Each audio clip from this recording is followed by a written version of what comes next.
Middle class mentality sir. ಖರ್ಚನ್ನೆಲ್ಲ ಕಮ್ಮಿ ಮಾಡಿಕೊಂಡು ರೂಪಾಯಿನೂ ಉಳಿಸ್ಕೊಳ್ತೀವಿ ಸರ್. ಅವಶ್ಯಕತೆ ಬಿದ್ದರೆ ₹1 ಕೂಡ ಉಳಿಸ್ತಾನೆ ಖರ್ಚು ಮಾಡ್ತೀವಿ sir. Hi, good evening friends, welcome back to our YouTube channel. ಇವತ್ತು ಕುಕಿಂಗ್ ಬ್ಲಾಗ್ ಮಾಡೋಣ ಅಂತ ಮಾಡ್ತಾ ಇದ್ದೀವಿ. ಏನಂದರೆ ಸ್ಪೆಷಲ್, ಇವತ್ತು ಸ್ಯಾಟರ್ಡೆ ಆಗಿರೋದ್ರಿಂದ ವೀಕೆಂಡ್ ಸ್ಪೆಷಲು.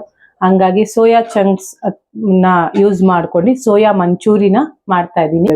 ಸೋಯಾ ಚಂಕ್ಸ್ ಅಂದ ತಕ್ಷಣ it's like very high protein. Diet ಅಲ್ಲಿ ಇರೋರ್ಗೆ ತುಂಬಾ ಏನಂತಾರೆ ಯೂಸ್ಫುಲ್ ಫುಡ್ ಅಂತಾನೆ ಹೇಳ್ಬೋದು.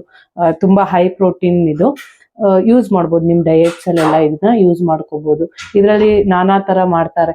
ಸೋಯಾ ಚಂಕ್ಸ್ ನಲ್ಲಿ ಏನು ಪಲ್ಯ ಮಾಡ್ತಾರೆ, ಮತ್ತೆ ಸೋಯಾದು ಬಾತ್ ಮಾಡ್ತಾರೆ, ಪಲಾವ್ಸ್ಗೆ ಹಾಕ್ತಾರೆ.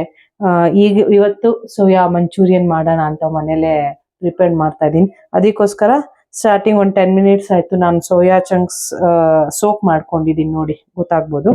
ಈಗ ಈ ಸೋಯಾ ಚಂಕ್ಸ್ ನ ಏನ್ ಮಾಡ್ಬೇಕು, ನಾವು ಈ ತರ ವಾಟರ್ನ ಮಾಡ್ಬೇಕು, ಹಿಂಡ್ಬೇಕು. ಈ ಸೋಯಾ ಚಂಕ್ಸ್ ಅಲ್ಲಿರೋ ವಾಟರ್ನ ಎಲ್ಲ ಹಿಂಡಿ ಒಂದ್ ಬೌಲಿಗೆ ಹಾಕೋಬೇಕು. ನೋಡಿ ಇಲ್ಲಿ ಗೊತ್ತಾಗ್ತಾ ಇದೆ ಅಲ್ವಾ. ಈ ಸೋಯಾ ಚಂಕ್ಸ್ ಎಲ್ಲ ಈ ತರ ಮಾಡಿ ಎಲ್ಲ. ಆಮೇಲೆ ಕೆಲವೊಬ್ರು ಹಾಟ್ ವಾಟರ್ ಯೂಸ್ ಮಾಡ್ತಾರೆ. ನಾನಿಲ್ಲಿ ಹಾಟ್ ವಾಟರ್ ಯೂಸ್ ಮಾಡಿಲ್ಲ. ಯಾಕಂದ್ರೆ ಹಾಟ್ ವಾಟರ್ ಅಲ್ಲಿ 5 ಮಿನಿಟ್ಸ್ ಬೇಡ, 2 ಮಿನಿಟ್ಸ್ ಎನಾಫ್ ಅನ್ಸತ್ತೆ ಸೋಕ್ ಮಾಡಿದಾಗ.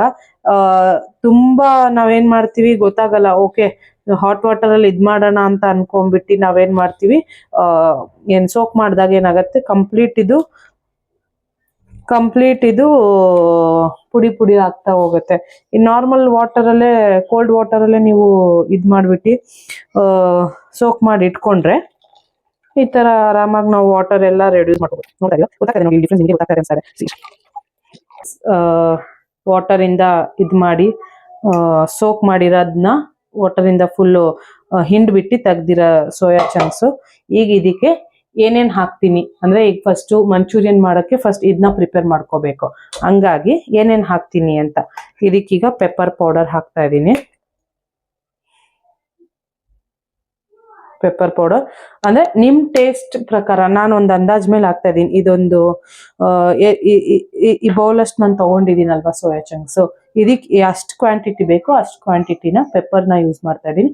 ನಿಮಗೆ ಅಂದ್ರೆ ಏನು ಖಾರ ತಿನ್ನೋರ್ಗೆ you can use little more ಅನ್ಬೋದು. ಈಗ ಸ್ವಲ್ಪ ರೆಡ್ ಚಿಲ್ಲಿ ಯೂಸ್ ಮಾಡ್ತಾ ಇದ್ದೀನಿ ನಾನು. ರೆಡ್ ಚಿಲ್ಲಿ,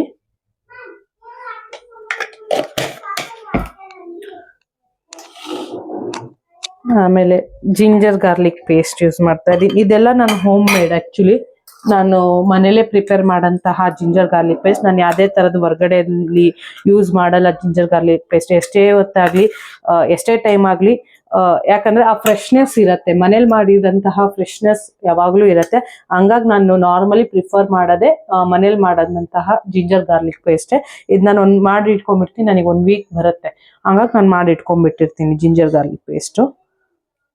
ಇದು 2.5 ಸ್ಪೂನ್ಸ್ ಹಾಕ್ತಾ ಇದ್ದೀನಿ. ಈಗ ಇದಕ್ಕೆ ಕಾರ್ನ್ಫ್ಲವರ್, ಜೋಳದ ಹಿಟ್ಟು, ಕಾರ್ನ್ಫ್ಲವರ್ ಹಿಟ್ಟನ್ನ ಇದು ಏನಕ್ಕೆ ಅಂದ್ರೆ ಬೈಂಡಿಂಗ್ ಪರ್ಪಸ್ಗೆ ಯೂಸ್ ಮಾಡ್ತಾರೆ. ಆಲ್ಮೋಸ್ಟ್ ಬೈಂಡಿಂಗ್ ಪರ್ಪಸ್ಗೆ 3 ಸ್ಪೂನ್ಸ್ ಯೂಸ್ ಮಾಡ್ತಾ ಇದ್ದೀನಿ. ಆಮೇಲೆ ಮೈದಾ ಹಿಟ್ಟು ಯೂಸ್ ಮಾಡ್ತಾ ಇದ್ದೀನಿ.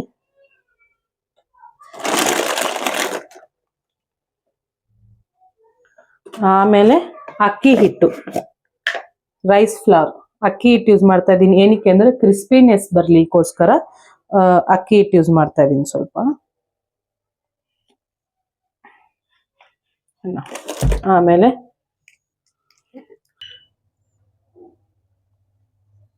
ಸೋಯಾ ಸಾಸ್ ಯೂಸ್ ಮಾಡ್ತಾ ಇದ್ದೀನಿ, 2 ಟೇಬಲ್ ಸ್ಪೂನ್ ಅಷ್ಟು. ಈಗ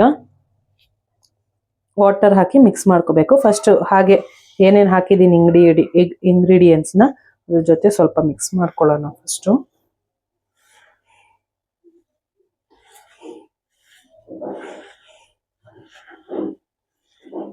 ನಿಮಗೆ ಗೊತ್ತಾಗತ್ತೆ ಹಿಂಗೆ ಕಲಿಸ್ಬೇಕಾದ್ರೇನೆ ಹಾಕಿರೋ ಕ್ವಾಂಟಿಟೀಸ್ ಸಾಲತ್ತಾ ಇಲ್ವಾ ಅನ್ನೋದೇ ನಿಮಗೆ ಗೊತ್ತಾಗ್ಬಿಡತ್ತೆ. ಓಕೆನಾ. ನನಗೆ ಯಾಕೋ ಇನ್ನೂ ಸ್ವಲ್ಪ ಬೇಕು ಅನಿಸ್ತಾ ಇದೆ, ಫ್ಲವರ್ಸ್ ಎಲ್ಲ ಬೇಕು ಅನಿಸ್ತಾ ಇದೆ, ಹಿಟ್ಟೆಲ್ಲ ಹಾಕಿರೋದು ಬೇಕು ಅನಿಸ್ತಾ ಇದೆ. ಒಂದ್ ಸ್ವಲ್ಪ ಅಕ್ಕಿ ಹಿಟ್ಟು ಹಾಕ್ತಾ ಇದ್ದೀನಿ. ಅಕ್ಕಿ ಹಿಟ್ಟು ಕ್ರಿಸ್ಪಿನೆಸ್ಗೆ. ನಾರ್ಮಲಿ ನೀವು ಬೋಂಡಾಗೆಲ್ಲ ಯೂಸ್ ಮಾಡ್ತೀರಲ್ವಾ, ನಾನು ಸ್ವಲ್ಪ ಕಾರ್ನ್ಫ್ಲವರ್ ಯೂಸ್ ಮಾಡ್ತಾ ಇದ್ದೀನಿ ಬೈಂಡಿಂಗ್ ಪರ್ಪಸ್ಗೋಸ್ಕರ. ಸ್ವಲ್ಪ ಮೈದಾ ಹಿಟ್ಟು,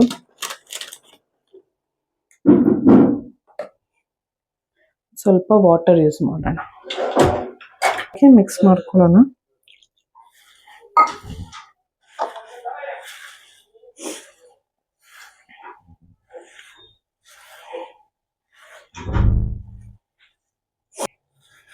ಓಕೆ,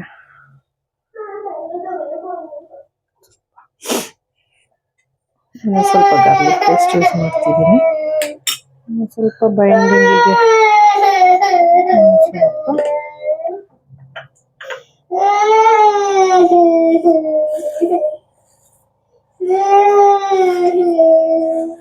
ನೋಡಿ ಈ ಹದಕ್ಕೆ ಬಂತು.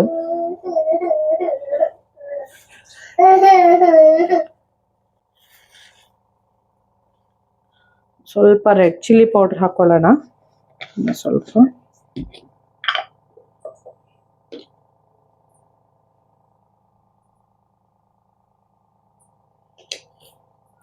ಯಾರ್ಯಾರು ಮಾಡಿದ್ದೀರಾ ಮನೆಯಲ್ಲಿ ಆಲ್ರೆಡಿ, ಯಾರ್ಯಾರು ಟ್ರೈ ಮಾಡಿದ್ದೀರಾ ಕಮೆಂಟ್ ಮೂಲಕ ತಿಳಿಸಿ.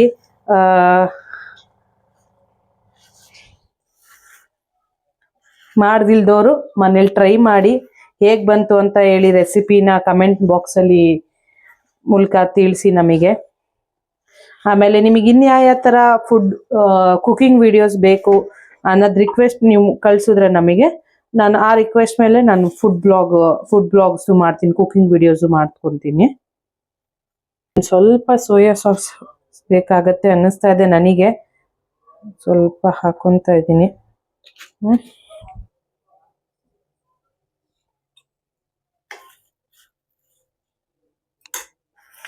ಏನಿದ್ರು ಕೈಯಲ್ಲಿ ಕಲ್ಸಂಗೆ ಸ್ಪೂನ್ಗಳಲ್ಲಿ ಕಲ್ಸಕ್ ಆಗಲ್ಲ, ಮಿಕ್ಸ್ ಮಾಡ್ಕೊಳ್ಲಿಕ್ಕೆ ಆಗಲ್ಲ.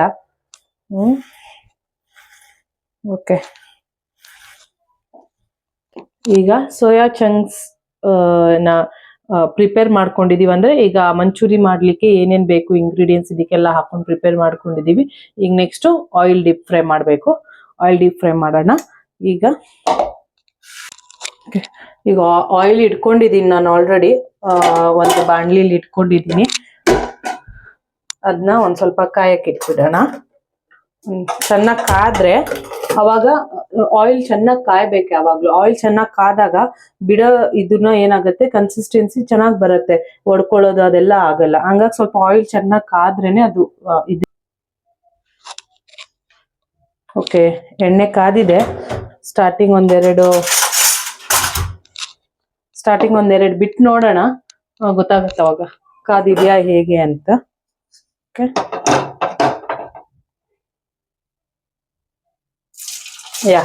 ಎಣ್ಣೆ ಕಾದಿದೆ. ಈಗ ಒಂದ್ ಸ್ವಲ್ಪ ಸೋಯಾ ಚಂಕ್ಸ್ ಎಲ್ಲ ಈ ತರ ಬಿಡೋಣ.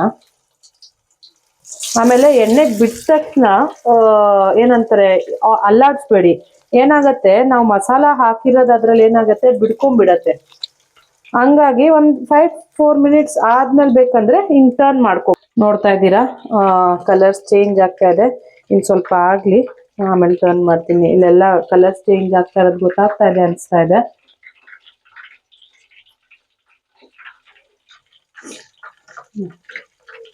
ನೋಡಿ ಮೆಲ್ಲಕ್ಕೆ ಅದೇ ಬಿಡ್ಕೊಳತ್ತೆ. ಬಟ್ ನೀವು ಆಯಿಲ್ಗೆ ಹಾಕಿದ ತಕ್ಷಣ ಏನ್ ಮಾಡ್ತೀರಾ, ಟರ್ನ್ ಮಾಡ್ಬಿಡ್ತೀರಾ ಕೆಲವೊಬ್ರು. ಅವಾಗೇನ ಅಯ್ಯೋ ನಮ್ಮ ಹಾಕಿರೋ ಮಸಾಲ ಎಲ್ಲ ಬಿಡ್ಕೊಂತಾ ಇದೆಯಪ್ಪ, ಹೆಂಗಪ್ಪ ಏನೋ, ಅಯ್ಯೋ ಮಾಡಕ್ಕೆ ಬೇಜಾರಾಗತ್ತೆ ನಮಗೆ ಇವೆಲ್ಲ ಅಂತ ಅನ್ಕೊಂತೀರ. ನೋಡಿ ಆಯಿಲ್ಗೆ ಹಾಕಿದ ತಕ್ಷಣ ಹಂಗೆ ಟರ್ನ್ ಮಾಡಕ್ ಹೋಗ್ಬೇಡಿ. ಒಂದು 5-4 ಮಿನಿಟ್ಸು ಅದಾಗ ಅದು ಬಿಟ್ಕೊಂತಾ ಇರುತ್ತೆ. ನೋಡಿ ನನಗೆ ಬಿಟ್ಕೊಂಡಿದೆ ಆಲ್ರೆಡಿ. ನೋಡಿ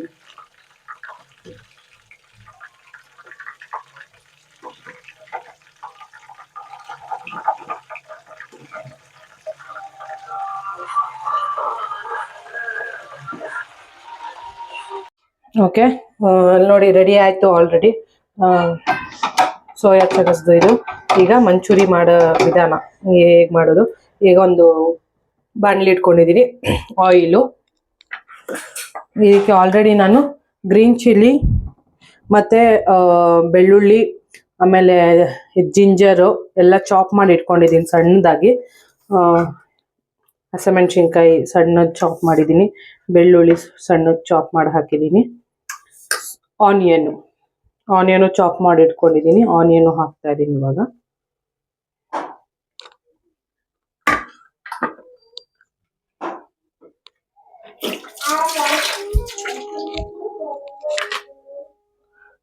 ಸ್ವಲ್ಪ ಹಿಂಗೆ ಅಲ್ಲಾಡ್ಸ್ಕೊಳ್ಳೋಣ.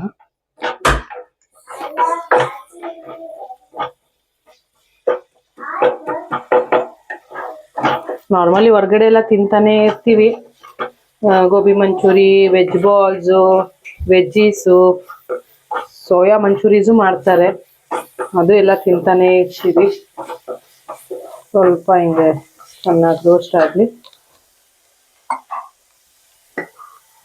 ಸಾಲ್ಟ್ ಹಾಕೋಣ.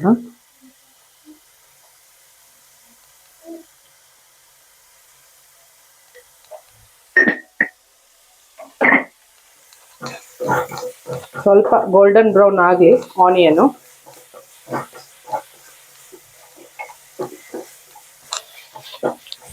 ಫ್ರೈ ಮಾಡಿ ನಾನು ಮಾಡೋಂತಹ ರೆಸಿಪೀಸ್ನ ಮನೇಲಿ ಟ್ರೈ ಮಾಡಿ ಕಮೆಂಟ್ ಬಾಕ್ಸ್ ಮೂಲಕ ತಿಳಿಸಿ ಹೇಗಿತ್ತು ಟೇಸ್ಟು ಅಂತ. ಚೆನ್ನಾಗಿ ಸ್ವಲ್ಪ ಗೋಲ್ಡನ್ ರೋಸ್ಟ್ ಆಗಲಿ. ಗೋಲ್ಡನ್ ರೋಸ್ಟ್ ಆಗ್ತಾ ಇದೆ.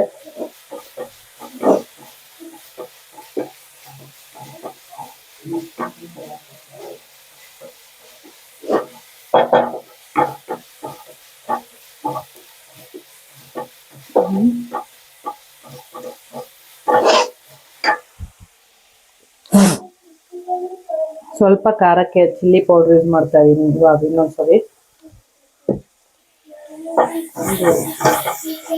ಬಾಡಿಸ್ಕೊಳ್ಳಿ ಸ್ವಲ್ಪ. ಆಮೇಲೆ ಸ್ವಲ್ಪ ಸ್ಲಿಮ್ಮಲ್ಲಿ ಇಟ್ಕೊಳ್ಳಿ. ಈ ಮಸಾಲಾಗೆಲ್ಲ ಹಾಕಿದಾಗ ಏನಾಗುತ್ತೆ, ಸ್ವಲ್ಪ ಸ್ಲಿಮ್ಮಲ್ಲಿ ಇಟ್ಕೋಬೇಕು, ಇಲ್ಲಾಂದರೆ ರೋಸ್ಟ್ ಆಗಿಬಿಡತ್ತೆ. ಸ್ವಲ್ಪ ಚಿಲ್ಲಿ ಸಾಸು,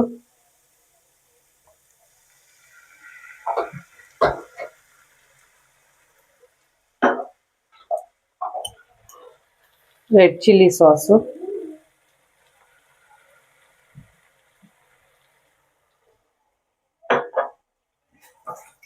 ಮತ್ತು ಸ್ವಲ್ಪ ಅಲ್ಲೂಡಿಸ್ಕೊಳ್ಳಿ.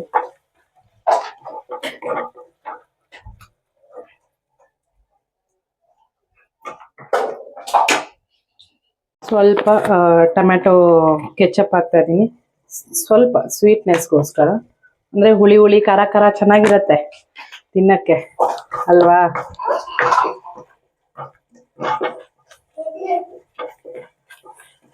ನೋಡಿ ಬಾಡಿಸ್ಕೊಳ್ಳಿ ಚೆನ್ನಾಗಿ.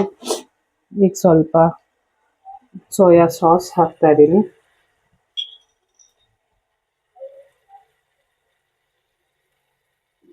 ತುಂಬ ಹಾಕೋಬೇಡಿ, ಕೈ ಬಂದ್ಬಿಡತ್ತೆ ತುಂಬ ಹಾಕಿದ್ರೆ ಸೋಯಾ ಸಾಸ್ನ.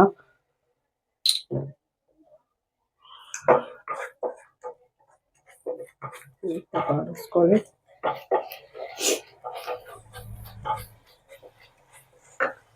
ಸ್ವಲ್ಪ ರೆಡ್ ಚಿಲ್ಲಿ ಸಾಸ್ ಬೇಕು ಅನ್ನಿಸ್ತಾ ಇದೆ.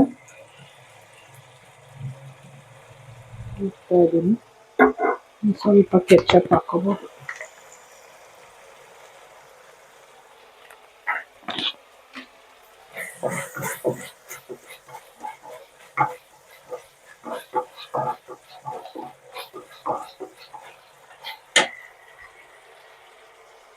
ಈಗ ಡೀಪ್ ಫ್ರೈ ಮಾಡಿದಂತಹ ಸೋಯಾ ಚಂಕ್ಸ್ನ ಇದಕ್ಕೆ ಹಾಕ್ಕೊಳ್ತಾ ಇದ್ದೀನಿ ನಾನು. ಈಗ ಎಷ್ಟು ಕ್ರಿಸ್ಪಿ ಆಗಿದೆ ಫ್ರೆಂಡ್ಸ್ ಮೇಲೆ.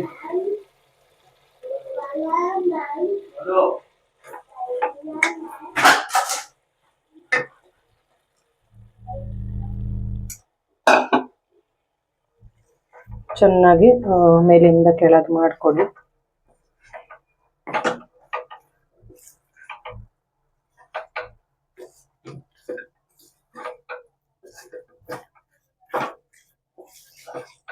ನಿಮಗೆ ಇದರಲ್ಲೂ ಗೊತ್ತಾಗುತ್ತೆ ಕ್ವಾಂಟಿಟಿ ನಿಮಗೆ ಸೋಯಾ ಚಾಂಕ್ಸ್ಗೆ ಹಿಡ್ದಿದೆಯಾ ಇಲ್ವೋ, ಇನ್ನು ಸ್ವಲ್ಪ ಜ್ಯೂಸಿ ತರ ಬೇಕು ಅಂದ್ರೂ ಈಗಲೂ ಸ್ವಲ್ಪ ಆ್ಯಡ್ ಮಾಡ್ಕೋಬಹುದು. ಇನ್ನು ಸ್ವಲ್ಪ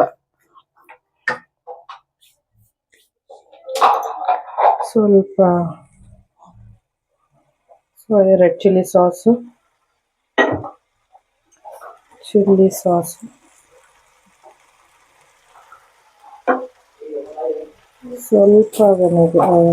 ಇದು ಸೋಯಾ ಸಾಸ್, ಸ್ವಲ್ಪ ಕೆಚಪ್,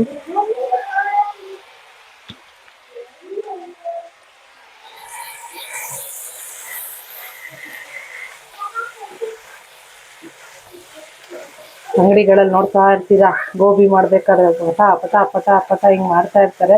ನಮಗೆ ಅದೆಲ್ಲ ಬರಲ್ಲ. ಹೋಗಿ ಮನೇಲಿ ಹೇಗೆ ಮಾಡ್ತೀವಿ ಹಾಗೆ ಮಾಡೋದು. ಮನೇಲಿ ಟ್ರೈ ಮಾಡಿ ತಿನ್ನಿ. ಹೊರ್ಗಡೆ ಫುಡ್ಗಿಂತ ಮನೇಲೇ ಮಾಡ್ಕೊತಾ ಇರಿ. ಅವಾಗವಾಗ ಹೊರ್ಗಡೆ ಫುಡ್ ತಿನ್ನಿ, ಬೇಡ ಅನ್ನಲ್ಲ. ಮನೇಲೂ ಮಾಡಿ ಬೇಜಾರಾದಾಗ ಹೊರ್ಗಡೆನೂ ಹೋಗ್ಬೇಕು. ಅದು ಲಿಮಿಟ್ ಆಗಿರ್ಬೇಕು. ಹೊರ್ಗಡೆದು ಸ್ವಲ್ಪ ಲಿಮಿಟಲ್ಲಿ ತಿನ್ಬೇಕು. ಮನೇಲಿ ಮಾಡ್ಕೊಂಡು ತಿನ್ನಿ, ಎಲ್ಲರೂ ತಿನ್ಬೋದು. ಮನೆ ಇಂಗ್ರೀಡಿಯೆಂಟ್ಸ್ ಯೂಸ್ ಮಾಡ್ಕೊಂಡು ಆರಾಮಾಗಿ ಮನೇಲಿ ಎಲ್ಲರೂ ತಿನ್ಬೋದು.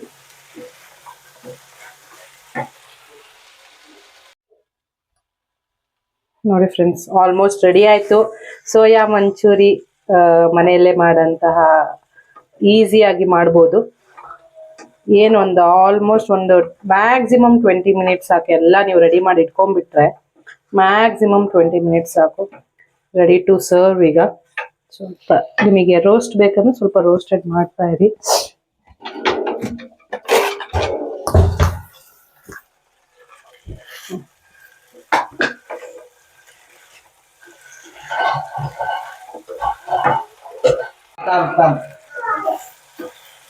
ಈಗ ಸ್ವಲ್ಪ ಆಫ್ ಮಾಡ್ಕೋಬಹುದು. ರೆಡಿ ಇದೆ. ಪ್ಲೇಟಿಗೆ ಸರ್ವ್ ಮಾಡ್ಕೊಳ್ಳೋಣ.